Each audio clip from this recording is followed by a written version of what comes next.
Hello, sunshine. Welcome back to another episode of heartablazepodcast. I finally got another hair comb. It's the same one from Dysol, just a different Dysol. Just because my hair is super crazy when I finish washing it, becomes more silky and more soft and everything, but it's also just flailing about like there's no structure to it. So I absolutely hate it. So usually I need to get one of these. I decided this year to start using or trying to use it just because every time after showering, I don't have a blow dryer and I don't really like using a blow dryer that often. So this actually helps whenever I'm like relaxing and trying to, not get annoyed by my hair.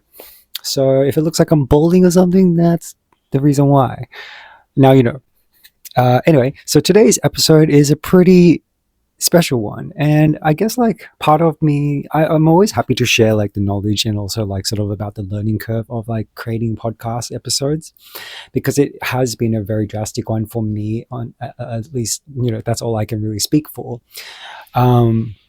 But I have come across at least one of my subscribers has mentioned that they have been very interested in this area. And I think a lot of people really enjoy it behind the scenes stuff. Like I myself personally love behind the scenes stuff, especially when it comes to music, for example, like the creation of it.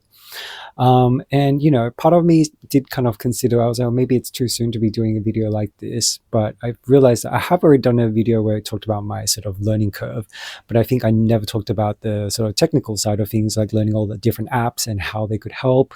And I feel like someone looking for information, if they started off by researching a bit before jumping in head first like I did, then finding a video like this would really expedite their learning curve and make it a lot easier for them, rather than jumping on through all these learning hoops and processes when they could avoid it completely. And then they can jumpstart and kind of be on give them an edge essentially. So this is for you, if that helps, hopefully. Ooh, I usually like it this way. I don't know why I'm holding it that way. Anyway, so, and I know like from one of the personal growth groups that I'm in, there's another gentleman who also has always wanted to start a podcast at one point. So I think this would be really helpful for him as well. And, I was in Soccer to Me, have interviewed this UK artist before. He's a really, really cool guy, super awesome music with really, really like, I want to say like fun, groovy, and slightly more unique and slightly unusual kind of lyrics most of the times. That his songs are really, really good range. There are like some slower songs and sadder songs, but there's also some more emotionally rooted, but like more pop kind of music. But there's also some really groovy alternate indie pop style. Generally, his style is alternate indie pop. Anyway, he's called Soccer to Me, from the UK, Welsh background. Awesome guy, super friendly, super warm, super awesome person to know, and very, very fun, and has a lot of things to offer on his page. So make sure you look him up on Instagram and become a Socketeer yourself. Anyway, so he was doing a new series that he's kind of started where he's talking about his music behind the scenes and showing us, not only just telling us about how it's made and the name and all that kind of reasons, but also showcasing the logic program and like showing us like all these different sort of interpretations that he's done, different layers, different things that he's explored until like where he finally got to the version that we hear today. And it was very, very cool because he was talking about Swim, and the song is awesome, but he also showed us a version where it's more like a rap rather than like the song that we hear today. And I suggested that it'd be super cool if you did a version that was a hybrid, as like a celebration or something, or like a release later on in a different EP or something like that. Anyway, some of the people love the idea. Talking about you, sus, if you happen to see this video. Anyway, so is it pronounced sus or is it sus? Like why sus? Anyway. Okay, so let's jump right into it rather than me going on a tangent again. I've done some notes down over a little while for all the things that have helped me, and I'm just going to go through them they're not really in a particular order, but overall it should help anyway. So I want to start off with your attitude. Obviously, attitude is you never stop learning. It's a very crucial, important step. Your learning curve is going to drastically improve if you know that this app may not be the one you use forever. For example, you start on one particular video editing app, you might find something better that's still free and very accessible, but just has more options, has a better workflow, or suits whatever device you're using as your main device for editing and exporting and uploading way better. So I used only two platforms for streaming out my podcast episodes. And so I can only speak for these two. Now, between that, it was Spotify at first, and then I started YouTube after the first year. So beginning of this year, that's when I really started using YouTube and realized that I had a way big following on there already. And it was, at the time, there was only a few episodes of interviews that I explicitly uploaded on here. So I wasn't uploading on both channels. I was just uploading specific music stuff on here. Anyway, so Spotify, let's talk about that. Spotify has been the worst. But I don't know if it's because it's on a desktop or on my phone, but I would say being on a phone probably definitely influences it quite a lot. So you have to take this also contextually. Your situation might be a little different depending on the apps you want to use because of what device you choose to edit on. For me, I only have my phone and an iPad, but the iPad is not with a SIM card or anything like that, so it can be very complicated, and the camera on that is pretty shite because it's one of those upcycled iPads. Anyway, so I use my Google Pixel phone, and it's a Google Pixel 9a, I believe, at the moment. It's a newer one that I got. Before it was another Google Pixel, but an older one. Anyway, Google Pixel is a good phone I recommend because it is on the cheaper range compared to something like an iPhone, but it has very, very good camera quality. So generally I get a lot of compliment on the photo quality and the video quality for something that's along the range that it is.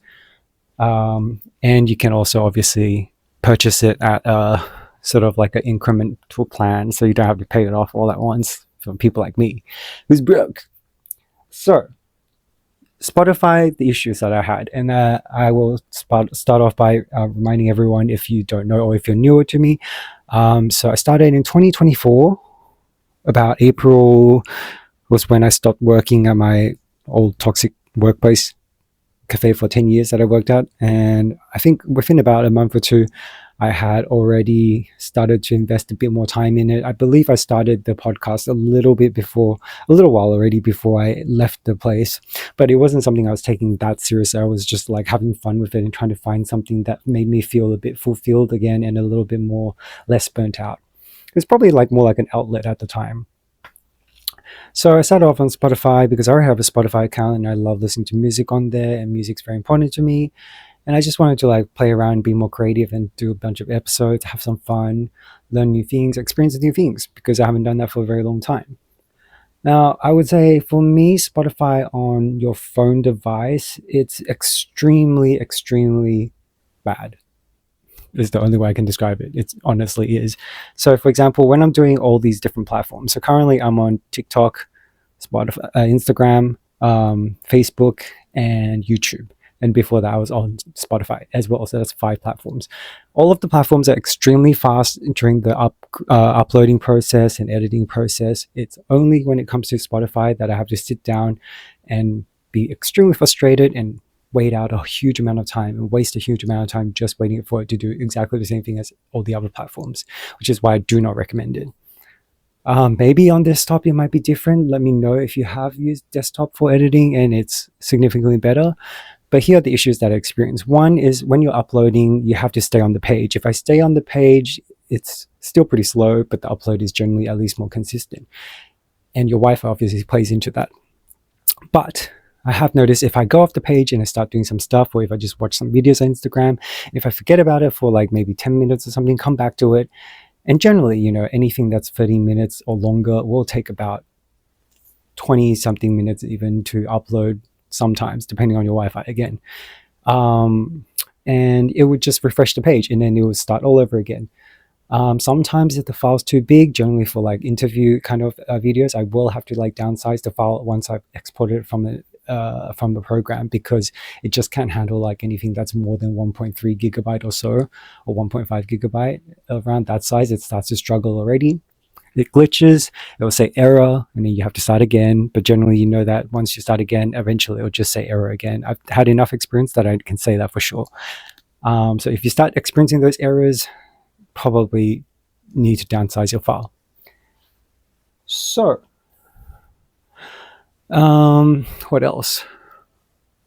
just generally, I don't think the setup of it is very, very good compared to, say, something like YouTube. If we're comparing to YouTube, YouTube has a way better flow in terms of everything. When you're like selecting everything, trying to like put in the description, the date, scheduling, and you can like put it into playlists way easier. You can like mark it and put it into related videos. Everything is just much better. So I would recommend, if you want to start on one platform only, choose YouTube, because it is a lot more flexible and it is way better set up, and you have a better monetization, like a room for improvement and growth anyhow. So I started off using the app InShot, spelled INSHOT. InShot is very, very easy to use. You go in and essentially the setup of the app is just like you have the video format or like the photo format essentially. You go in, you have all your selections, speed, volume, aspect ratios, which is known as canvas on there.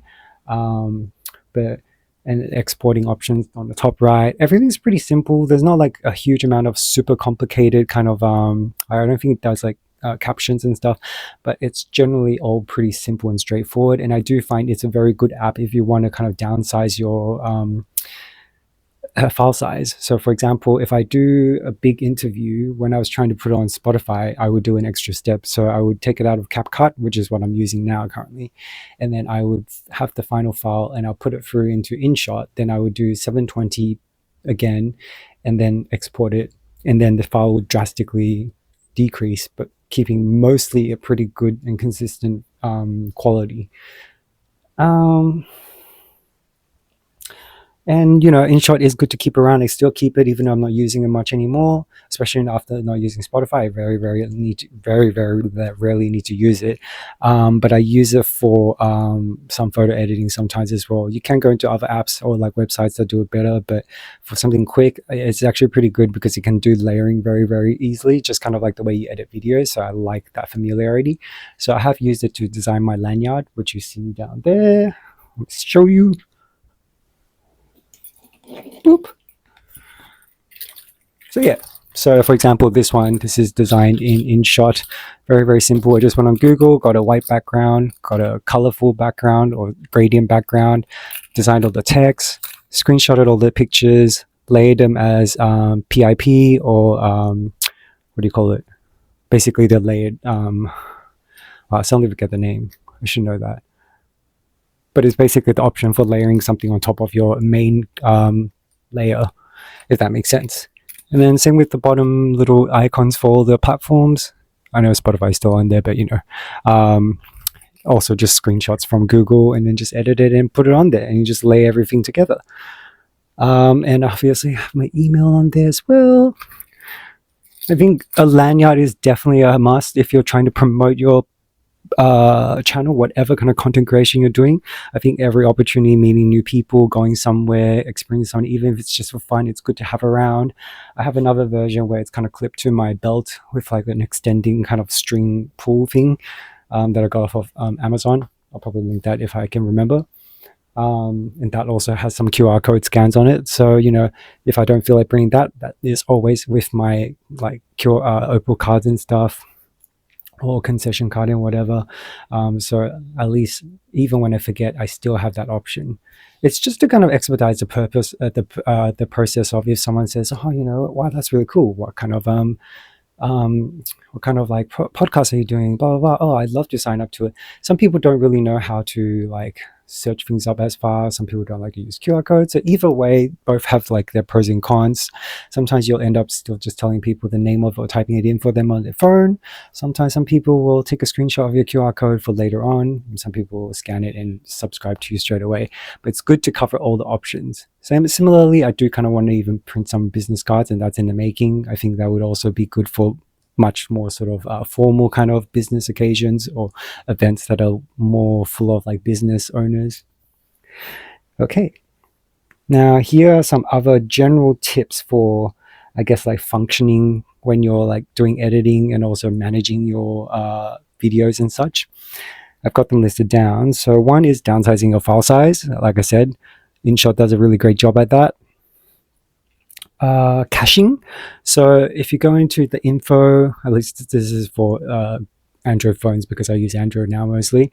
But you can just Google for a similar process in Apple, for example, if you use Apple products.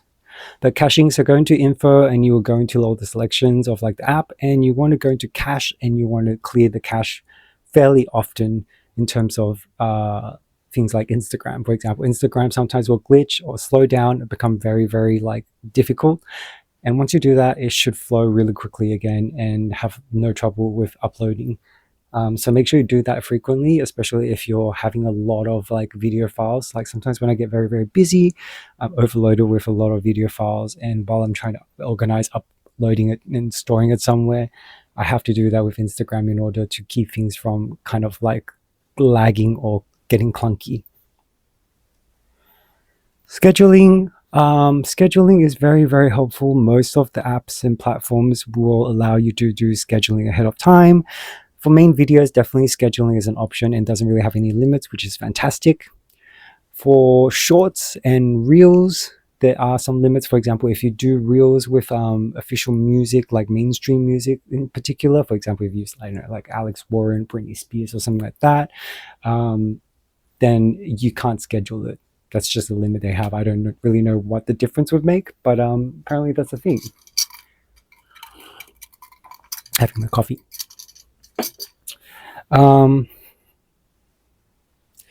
Business and personal accounts. One of the learning curves I had was I started my Instagram account.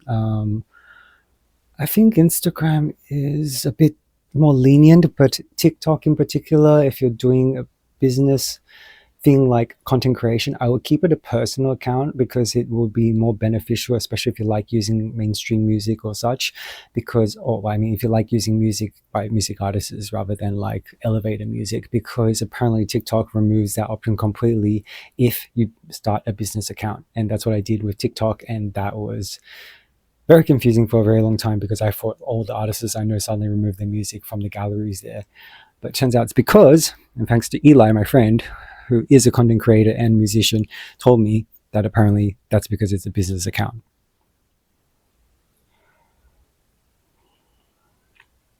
Another learning curve that I love and thought was very fun and interesting is learning what options you have for collaboration videos or like stitch videos or reaction videos, just to name a few.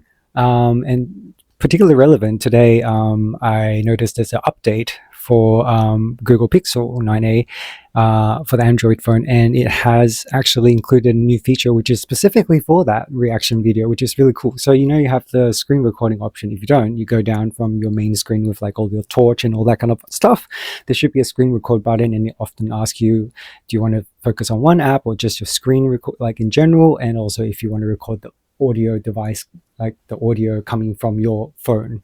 So say like audio device, check yes or no. And yeah, and basically they included a new action called new tab called record selfie cam. So then you will pop up already cropped out, like green screened, and you just move it around wherever you want in the screen and then record. So it's pretty cool. I'll include like a footage, an example somewhere here. But yeah, that's going to come in really handy, especially when I'm reacting to like Sam Tompkins stuff. Yeah, like when more music comes out.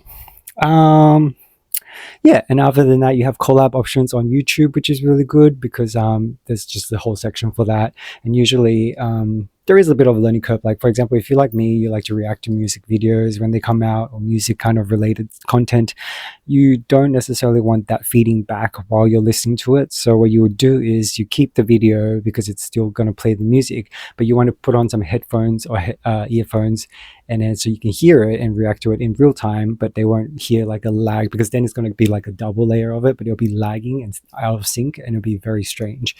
And nobody wants to listen to that. And then you can talk over it as well. Some of the things that YouTube doesn't do as well is it doesn't have a great option for phone devices, which is very strange that they separate desktop and phone devices like that, but is audio volume for music and your actual video. So if you are trying to edit only on there, or if you're, because if you want to use like mainstream music or some kind of music by an artist that's not obviously available on CapCut, and then you can't adjust it in the program, obviously. But then once you put it into YouTube and you're trying to do it after you've done all the editing and doing the music part, it will just give you one volume option. It's usually for the music. So then you can't really adjust, like, do you want the, oh no, it's usually just for, like, I think the video. But either way, like, your music and video talking, essentially your talking and music won't be in sync, and is very, very difficult to manage, if you get my drift. But it does make that pretty easy. Live streaming is another one that's worth looking into early stage on. Live streaming, if I'm doing it, I always do it on YouTube, because Instagram has a following limit. So you have to have a base following of, I believe, like 1,000 subscribers or something before you can even live stream on there, which is kind of nuts. And takes out a lot of fun about it. And, live stream, yes, it's more fun when you have more followers, but not all followers are actually going to be on there. Sometimes you might only have 10 followers, and all 10 followers love live streams. That sounds fun. Anyway, what do I have next? Oh yes, this should be probably similar to on Apple products, but if you go into your camera and then go into video format before you're about to press record, you can press on I think the three dots, and then go to device storage, and it'll show you how much storage you have for, in terms of how long you can record a video for and how many photos you can take. So that's really handy, especially if you're like unsure of like how long footage, like how long your event's going to go for when you're like shooting footage, for example. There's the one thing I do like about Zoom, which we'll talk about soon as well, because on Zoom, for example, if you pay for it, it's only like $28, I think, for a month. And when you record a meeting, it's actually stored off your device, and you can download it from a download link with a password that's emailed to you after it finishes processing for a bit after you finish recording and press end meeting. So it makes it a lot less stressful for someone like me who only has device storage on my phone, and Google Pixel apparently doesn't really have that many options for plugins that can be, a USB storage. But we'll talk about like a little roundabout method for storaging online in a bit as well. What else? Multitasking through one app over another. I'm specifically referring to the edit app for Instagram. So if you go into Instagram, there is one limit you have to remember, though. It is for Instagram, so it's formatted only for Instagram, i.e. like the vertical kind of camera. It's not like 16:9, so be very, very mindful of that. That means it's only for shorts. It's like optimized for shorts and reels. Now, Edit does really, really good, though. One, it's free. Two, it has all the music that you can access from your Instagram. And three, once you export it, it's ready to basically connect straight to your Instagram account or your Facebook account. So that's the two that it's connected to. And you can flip between your different accounts on each one. So like, for example, I've got 3 accounts on Instagram. I can just click there from when it's about to export, like when it's done to export, and say, like, which one do you want to, like, which platform do you want to export to? And then you can just tap and say, oh, this platform, but this account. Very, very good. Like that. Again, TikTok's also not on there. So it is kind of the one that's kind of like singled out. And I don't really get many followers or interactions on TikTok. It's just something that doesn't work for me personally, even though it works a lot for other people. I don't know why. So that's kind of like the black goat, the black sheep. Yeah. But yeah, so Edit's very good. It has generate captions for free. Again, very, very good. It has a few different selections and different styles. So really, really flexible for something that's free. Boya. So I use Boya. That's the mic, and it has a little sort of a wireless transmitter that you plug into your charging port for your phone, but it also charges the wireless device at the same time, so you have to be careful because it'll drain your phone's battery while it's in operation. So charge it up before you use. But generally these ones I don't charge very often, and they can go for a long time, and considering how often I record, I think that's a really, really good brand. I've had it for like, must be over 3 years now, probably at this point. Yeah, and the brand is called Boya, Boya. I got it off Instagram. You just have to make sure you order the right one because they're optimized either for Apple or optimized for Type C, Android, Google. And they basically have like a Boya app where it's good for you to go in, optimize the audio, and then kind of just record audio. And you can press record and just record audio onto that and save it there on your phone. Obviously, that was at the time when I was recording on a camera and then recording on my audio on my phone and then trying to sync them up later, which obviously made it a nightmare when it came to like editing. It just slowed everything down drastically. And that camera wasn't even that good. It was a really old camera, so like the footage sucked. And you can definitely see the quality difference if you go back to season 1 and early season 2. Yeah, it's terrible. It's really bad. It's a very, very crappy colors, not sharp, and just had a 15-minute limit. That doesn't happen every single time. So sometimes shorter, sometimes longer. Yeah, a lot of problems. Do not recommend. So if you can streamline everything on your phone, I honestly recommend it. If you like my content and you think it looks good, highly recommend you just following this template. Now I've got some other things that I have recommended here. We've still got quite a long list. Zoom we've kind of pretty much talked about, and the reason why I like Zoom is because for some reason with Boya, I think it might be particularly connected to the fact that I'm using this particular wireless mic. It doesn't seem to want to connect with like Instagram videos. It doesn't really want to record on Google Meet. Tried a bunch of stuff when I was trying to record an interview with Eli, my friend, for an interview episode, and it just only ended up working on Zoom for some reason. So Zoom was the most straightforward one because basically I just start connecting everything, switch it on, go into a meeting, start the meeting, and it's automatically connected. Nice and easy. Let's talk about the next one. EVELIZE. EVELIZE is a funny one because it is very, very useful, but it depends on your content. I don't really need it very much. I've used it on one occasion and it was very, very helpful.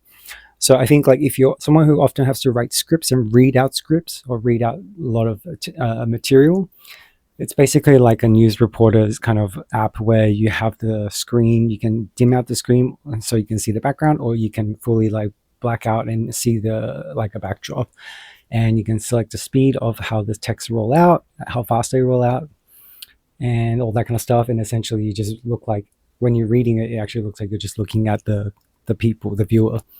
And you know, you upload your script and all that. It's all very, very straightforward, but you do have to pay for it. It's not a free app, and I accidentally paid for it when I pressed it. I thought it was like paying for like a month or like a week, and accidentally paid for a year. So I'm hoping to get a bit more use of it falling down this year. Anyway, we will see. I've actually never tried it as well with like interviewing people, so I don't know if that would work with like in tandem with like something like Zoom or Google Meets. So it might be something new that I will look into. So what I often do is I put a note and then I'll write down these things if I think of them and I need to explore them just ahead of time. You never know when you might use these skill sets.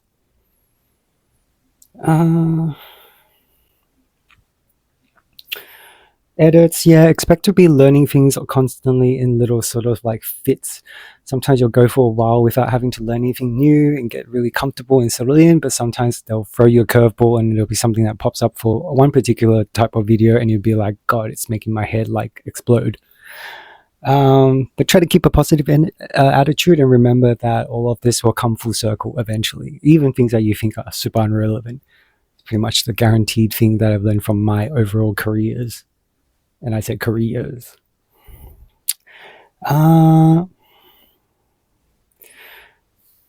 Be flexible. Sometimes you do have to adapt and have different versions of shorts or reels across different platforms because sometimes musics don't work. Like for example, Edit allows you to also download your edited version of your short straight away while you're also exporting stuff to other platforms, which is good for. So what I do is I normally export it, then I'll be like, okay, upload to Facebook and Instagram, then I'll download a version of it and then upload to YouTube and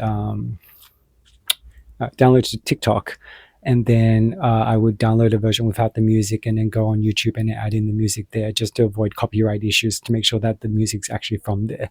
So we will talk about that later on as well. Yeah, so be careful with that, obviously.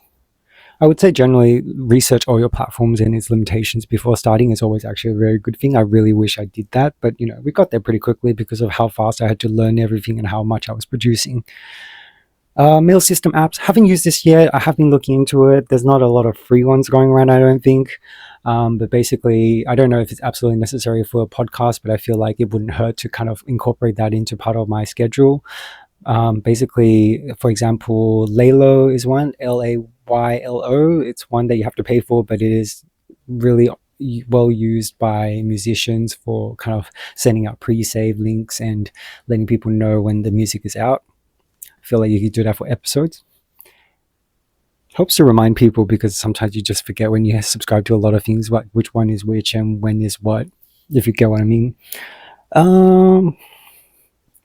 This is more for people who are like me, like a bit fidgety, a bit like talkative, and sometimes ramble and like go on tangents. But creatine is something my friend TGAR suggested, and then I thought I'd try it out. And I haven't been on it for a little bit because I'm pretty poor and it's not exactly the cheapest thing to buy all the time.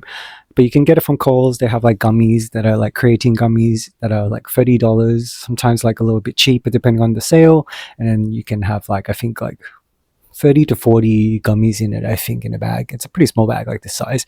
And you take about 3 of them every day. And just after a couple of days when I was taking it consistently, I noticed 2 to 3 days later, I think, I started feeling like I was able to compose my words better and workflow better, because creatine isn't just for your body, it actually contributes to cognitive behavior as well, and actually really helps with that. So, once things get better and more stable with money, I definitely want to get reinvested in that. Calming the adrenaline before interview, I say as I drink coffee, but it's good to relax and try to center yourself a bit more and try to get into a good headspace before going in, especially if you're interviewing someone.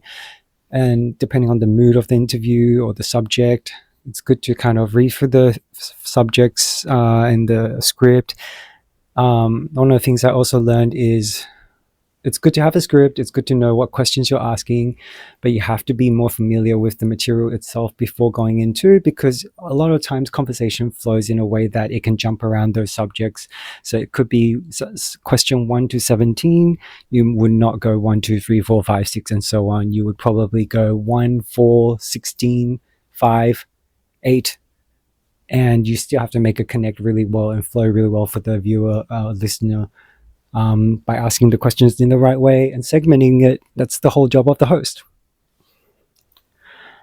Business email, absolutely necessary. Separate it from your personal email, mostly because you probably don't want like hey hun 63 or something as your Gmail business account or something like that. You probably want, if you're doing a podcast, you want the podcast name.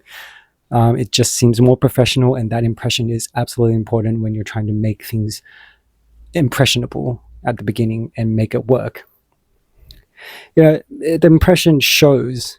It's not everything, but it will help contribute to people understanding how serious and how much passion you put into your project. Lanyard we talked about, but it's a really, really good thing for conversation starting and also just making people notice. And at least it'll separate the people who are interested in podcasts already. They'll immediately notice and go, hey, I want to follow that.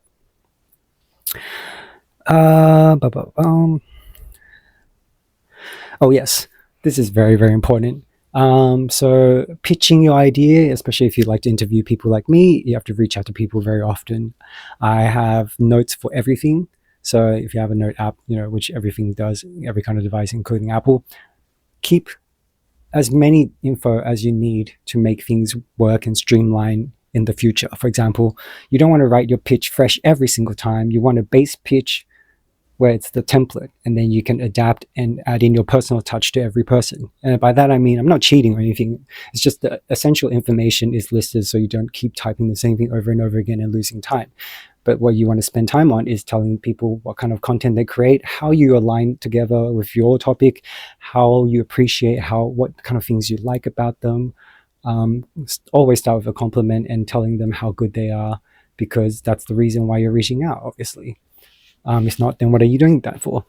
And you want to keep a note of description links, like for the description box, links of people that you want to support.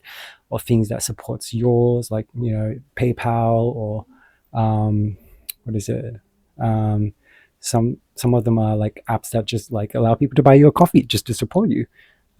Stuff like that. If you just look into my description box in YouTube, you'll be able to tell I support a lot of people's projects, and it's what I love doing.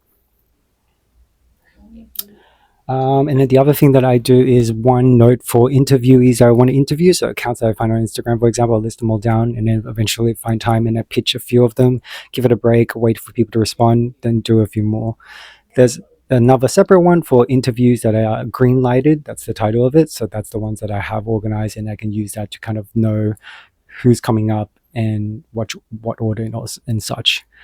And then separately, I always have a schedule note because I just don't really like seeing the schedules on a calendar. I prefer to see it with like a bunch of things that I can just kind of keep typing in tasks that I want to do. And there's also another note that is my episode schedule. So it just shows which episodes are coming up, which day they will be released, and then if they need like a little note next to it, like if I need to do TikTok on that day because I can't schedule it or something like that. Stuff like that. It makes it really, really good. This is more to do with storage because storage runs out pretty quick on phones. So what I tend to do is I go on YouTube and I just upload some of the bigger files, like 5-minute long videos or 10-minute long videos. They take up a lot of space. And if I'm not getting around to it and I'm filming a lot of stuff all at once, then I would upload them as unlisted videos so people can't see it yet. And then I can just re-download them through like YouTube Downloader or something like that later on. And shorts you can just automatically download through like the 3 dots, and there's like a download and save to device button on YouTube, which is awesome. And obviously there's plenty of sites to help with photos if you want to like upload things like thumbnails and all that kind of stuff, which I don't do very often, but there's like Photo Enlarger, there's a pixel.com, thanks to Soccer2Me telling me it's spelled pixlr.com. Calendar Invites is new to me. That's thanks to Ryan Durrani, who I recently interviewed and is coming the episode soon. You would have seen that episode by now before this one's released. But he wanted me to send him a calendar invite, and I was just like, I don't know how to do that. But it's very straightforward. Just go into calendar, set up an event, and then invite via email that the person provides. And then you set up the timing and all that. It will probably say Google Meets or something, but I just usually tell him that I'll send him the email, the link for Zoom like 10 minutes before on whatever day, and he can just ignore that. AI is very divisive, yes, but I do use AI for one specific thing, which I don't think is against like artists that I support. It's just basically putting in your script after you're happy with it and just asking them to kind of make the flow work a little bit better, organize them into a better organization of question 1 to 17, and also maybe tidy up some of my vocabulary so I sound a bit more professional, and I also can also use that as a template to learn from.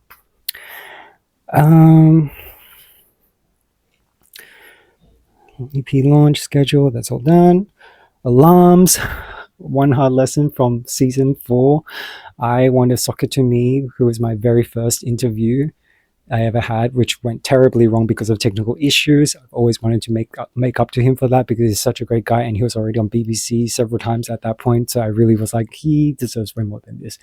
So I wanted him to be the first episode of season 4, and we had a lot of issues scheduling that. When we finally scheduled it, I fell asleep on the night when we were supposed to do it. It was morning over there and it was night over here, and I had a long day of shooting and everything already. So I took a nap and was going to wake up to edit and clear out some spaces. But then I only set one alarm. It went off and I fell asleep and slept about 20 minutes into 6 p.m., which was the time when we agreed on. And he was like, hey, are you there? Okay, well, I probably should need to go and do stuff. So we obviously couldn't do that. I woke up frantically, apologized to him. Luckily, he was so nice about it. We organized another one. Then he realized he double booked himself and he had like something fun that he was supposed to do with friends. So I was like, of course I can't complain. I was like considering what happened. So then that second thing didn't happen. Then we finally made it happen on the third time. So yeah, after that incident, for that particular third time, I made sure there was one alarm for 30 minutes before it happens. There's one alarm for like 10 minutes to where I make sure everything's already set up, and also like I set up sort of a warning so my flatmate doesn't walk in while I'm like recording, and they know roughly what time frame it's going for. And then also that's around the time when I send the link as well. Always be early. What else? Screen recordings. That one we've kind of covered already. I think most people know how to do that, and you can probably Google it if you don't. It's a very, very simple process.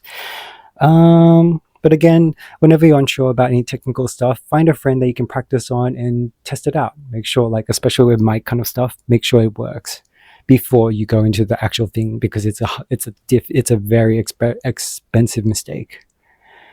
And pause on video recordings. This is something I recently saw. It's kind of straightforward, but you don't really think about it, and I still haven't really used it. But if you record a video and you want to do a cutscene, you could also kind of expedite the process of not having to do it afterwards by just pressing pause rather than stop the video and starting a new one. And then if you just keep pressing recording in between the pauses, essentially they're natural cuts. One of the problems I had with my new apartment when I moved into this place is the Wi-Fi doesn't penetrate to my wall very, very well. So, for example, when I was doing Spotify uploads, it was a huge issue. It would be super mega slow. But as soon as I walk out the room into the living room, it suddenly speeds up quite drastically. So that would be the 24 hertz, 54 hertz thing. You just have to switch from 54 hertz to 24 hertz. One is basically faster but shorter range, and one is fast but penetrates way better. And that's pretty much it. That's all I have for at the moment, but it's a pretty long video already, and hopefully that really expedites your learning curve and helps you if you're deciding to jump on this content creation video process. But if you are, one of the most important things to remember and learn is trying to balance it so that you are authentic and doing what you love, and take on criticism, especially objective criticism, with a grain of salt. Sometimes it's just someone's opinion. It might not align with what you're trying to accomplish. My first criticism was basically rotating the subject is not something I should do, and that actually has become what's most memorable and most fun for a lot of people. So you never know. Anyway, that's the advice that I can give you. Hopefully this episode was fun and interesting and educational for you, and I'll see you in the next episode. Keep up the sunshine. Bow.